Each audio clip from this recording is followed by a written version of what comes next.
For over half a century, the bodybuilding world has been held in the thrall of a single idea, that protein is the king nutrient, the very essence of muscle itself. Billions of dollars have flowed through the industry on this belief, an orthodoxy so pervasive that few ever dared question it. After all, isn't it self-evident?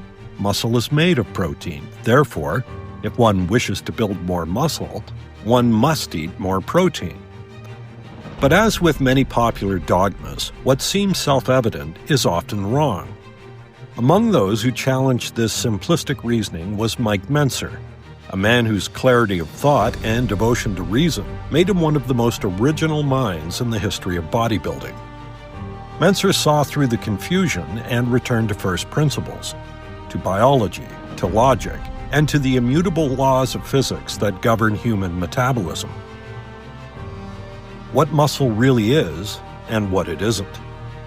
Mentzer began by dismantling one of the most pervasive fallacies in bodybuilding, the idea that muscle equals protein. In a 1981 seminar, he put it this way. Most of us think muscle equals protein. When you think of protein, you think of muscle. When you think of muscle, you think of protein, vice versa. Just so happens that muscle is comprised of 70% water, 22% protein, 6 to 8% lipids, and inorganic materials. So, the primary constituent of muscle tissue is not protein, but water. It was typical of Mentzer to begin with a simple observation that, when fully understood, overturns an entire industry's mythology. If the logic of the muscle equals protein equation were sound, he argued, then surely drinking more water, since muscle is mostly water, would produce the same effect. Does that mean that we hasten the muscle growth process by drinking 10 gallons of water a day? Many bodybuilders operate under the assumption that if muscle is protein, well then the more protein we eat, the faster we grow. We can't eat enough protein because muscle is made of protein. Well, if you recognize the fact that it's made of water, you would think then, well, the more water you drink, the faster you'll grow. But what happens when you drink more water than you need? You pee a lot. The audience laughed, but Mentzer's point was no joke. The same simplistic reasoning that makes the muscle equals protein idea absurd when applied to water remains absurd when applied to protein. He continued. But you don't have the same impunity with protein because protein contains calories. And you eat more calories than you need to maintain yourself. What happens? You excrete it in part, and the excess turns to fat. And protein can make you just as fat as carbohydrates or fats. They all contain calories, and it's excess calories that make you fat. At the time, the statement was radical. The supplement industry had built its entire edifice on the claim that protein can't make you fat, that any surplus is harmlessly excreted. But science has since shown that Mentzer was precisely correct. The Mayo Clinic now states, quote, "The body can't store protein, so once needs are met, any extra is used for energy or stored as fat. Excess calories from any source will be stored as fat in the body," close quote. The Merck Manual, authored by Harvard nutrition experts, agrees, quote, "If more protein is consumed than needed, the body breaks the protein down and stores its components as fat," close quote. At McGill University, Dr. Joe Schwartz echoes the same conclusion, quote, "Additional protein intake will not directly increase muscle growth, strength, or physical performance, and could even lead to weight gain and fat deposition," close quote. Even mainstream journalism now summarizes the same biological law. The Washington Post wrote, quote, "Swallow more protein than that and the excess is stored as fat, used as metabolic fuel or transformed into urea. Extra large portions of protein, in other words, produce expensive pee," close quote. The industry's protein myth had long obscured the simple truth that all macronutrients, protein, carbohydrate, or fat, share the same energetic property. They contain calories. And it is those calories, not the mere presence of amino acids, that make anabolic growth possible. Mentzer's insight, far from being eccentric or contrarian, was grounded in the most basic law of thermodynamics, the conservation of energy. Every physiological process, including the synthesis of muscle tissue, must obey that law. The caloric foundation of growth. To Mentzer, muscle growth could never occur without a positive energy balance, that is, consuming more calories than one expends. He stated in an audio lecture in 1996, "And as long as you are increasing in strength as a result of each workout, you are heading in the right direction. And you will grow, but only so long as you are on a proper nutritional program. If during this period of change the bodybuilder continues to consume nutritionally a maintenance level of calories, by definition here, he will only maintain his existing physical mass. He won't lose, he won't gain, he'll maintain. It goes to the laws of physics or thermodynamics. You can't create something out of nothing. You can't build bigger muscles out of thin air." Here Mentzer articulated what much of the fitness world continues to ignore. The law of energy conservation applies as much to the human body as to any mechanical system. A growing muscle requires not only the stimulus of training, but the material energy to construct its own tissue. Without a caloric surplus, growth is literally impossible. What the bodybuilder will be doing by consuming a maintenance level of calories is in essence something less than desirable. To some extent at least, he'll be frustrating the needs of the growth mechanism.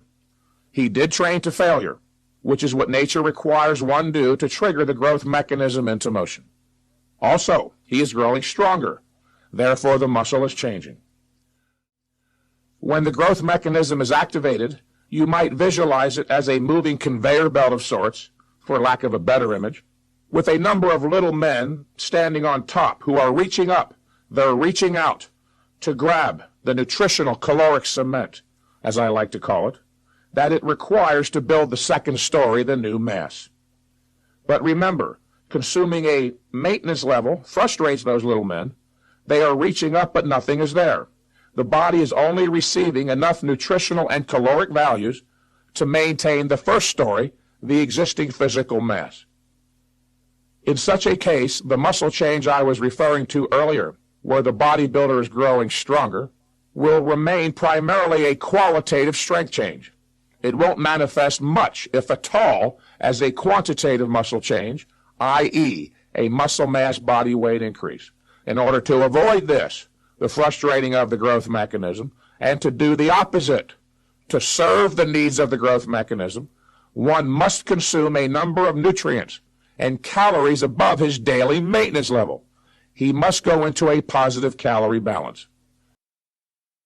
The message was unmistakable. A bodybuilder who trains hard but eats only at maintenance is engaging in an exercise of frustration, igniting the growth signal but starving the mechanism that could act upon it. The rational method, establishing caloric surplus. Unlike most of his contemporaries, Mentzer approached nutrition not as mystical intuition, but as measurable science. He instructed his students to determine their maintenance calories empirically. Start by keeping a 5-day food diary. Write down everything you eat for 5 days, and don't become self-conscious during that period and alter what you have typically been eating. What is needed is a representative sampling, so it may be ascertained what your daily average calorie intake is. Write down everything you eat for 5 days and the quantity. Be as accurate with the quantity as possible, but don't fret if you think you're off a little. At the conclusion of each of the 5 days, sit down with a good calorie counting book. If you don't have one, buy one, as every conscientious bodybuilder should have one, since the caloric dimension of nutrition is vitally important, and tally the total calories for the day. At the end of the 5th day, take the 5 daily totals, add them for a grand total, divide by 5, and you'll have, of course, your daily average caloric intake. If body weight remained stable across the 5 days, the average represented one's maintenance level. From there, the prescription was clear. Upon starting the suggested routine, make a conscientious, disciplined daily effort to keep your calories 300 to 500 above the maintenance level. If you don't, you'll maintain, you won't gain. This was not an arbitrary figure. Mentzer's reasoning was precise. There are slightly more than 600 calories in a pound of muscle. If you are stimulating 3 pounds of muscle growth a week, you will require roughly 600 times 3, or 1,800 calories per week above maintenance. This translates to 257 calories a day above maintenance. I am recommending slightly higher so there's less chance of any slightest frustrating of the nutritional caloric needs of the growth mechanism. Now, at this point, it's inevitable that someone will ask, all right, if I'm eating 300 to 500 calories above maintenance, how many of those calories should be protein? That very question, however, misses the essential point. It assumes that certain foods or nutrients are more anabolic than others, that the kind of calorie determines growth rather than the presence of a sufficient caloric surplus itself. Are there not certain foods that are more growth promoting than others? No. They're all broken down into the same essential elements: amino acids, glucose, fatty acids. Doesn't matter. In order to be used by the human body, they're all broken down into exactly the same way. Mike's answer perfectly encapsulates his reasoning style, cutting straight through surface distractions to the underlying identity of things. The body doesn't see chicken breast, rice, or olive oil as categories. It breaks them down into the same elemental substrates, amino acids, glucose, and fatty acids, and then uses those according to internal metabolic demands. Once the energy condition is met, once the body is in a positive calorie balance, the growth mechanism has what it needs to synthesize new tissue. The precise composition of those extra calories matters far less than the fact that they exist. For those who insist on numbers, Mike did suggest a practical ratio of roughly 60% carbohydrate, 25% protein, and 15% fat. But he made clear that this was merely a guideline, not a law of nature. What mattered, he said, was that the nutritional caloric cement, as he called it, be available in adequate quantity to serve the needs of the growth mechanism. Calories, protein, and the science of nitrogen balance. What makes Mentzer's conclusions especially remarkable is that they have been confirmed repeatedly in scientific literature, often decades before and after he articulated them. As early as the 1950s, controlled studies demonstrated that caloric intake plays a critical role in determining protein requirements. In 1976, Garza, Scrimshaw, and Young found that variations in energy intake within the maintenance range could drastically affect nitrogen balance, showing that energy intake may be as important, if not more important, than protein intake for maintaining an anabolic state. Butterfield and Callaway's studies in the British Journal of Nutrition in 1984 and Journal of Nutrition in 1984 confirmed this relationship. When total calories are insufficient, nitrogen balance, the physiological marker of muscle protein retention, turns negative, even if protein intake is high. Conversely, increasing total calories improves nitrogen retention even without increasing protein. In other words, energy, not merely amino acids, determines whether protein is retained or oxidized. Modern research further confirms that while resistance training can temporarily improve nitrogen retention, even under mild calorie restriction, sustained muscle growth still requires a surplus. Studies such as Zakwaja et al. In 2001 and Cox et al. In 2003 found that caloric deficits invariably lead to reductions in lean body mass, even in physically active subjects. Mentzer's principle, you can't build muscle out of thin air, stands as a direct restatement of these findings. The physiology of the natural trainee. For the drug-free bodybuilder, the distinction is vital. Anabolic steroids change the rules by enhancing nitrogen retention, protein synthesis, and recovery even in caloric deficit. But the natural trainee must rely on the body's own biochemistry, and that machinery obeys the laws of energy balance. Mentzer stated it plainly. To serve the needs of the growth mechanism, one must consume a number of nutrients and calories above his daily maintenance level. he must go into a positive calorie balance. He also understood individual variability. Some, not many, do not have a set maintenance calorie level, but a maintenance calorie range. If after 2 weeks into the training program, with a positive calorie balance as suggested, you haven't gained a couple of pounds, you might be just such an individual, so increase your calories another 300. Mentzer's method was not gluttonous. It was measured, logical, and guided by feedback from the body.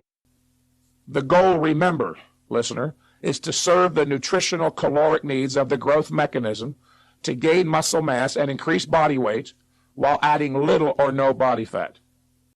He even quantified the minimal fat risk. Let's assume, in your particular case, that your growth requirements don't necessitate a full 300 calories a day above maintenance. Then yes, the excess will turn to fat. However, there are 3,500 calories in a pound of fat. If you required only 150 calories a day above maintenance, the other 150 would turn to fat. But you would only gain 1 pound of fat a month. When a bodybuilder is actually gaining muscle mass as well as getting stronger, he should see a reciprocally reinforcing relationship between the two.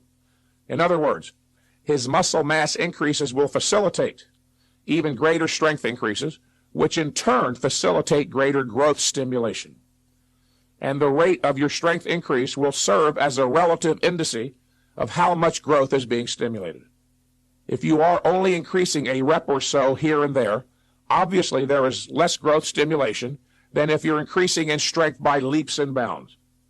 If at some point you believe you may need more than a 300 to 500 positive calorie balance, go higher, but be cautious and methodic.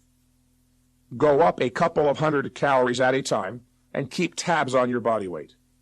If at some point you start gaining very rapidly, check to make sure it's muscle, and if not, simply cut back.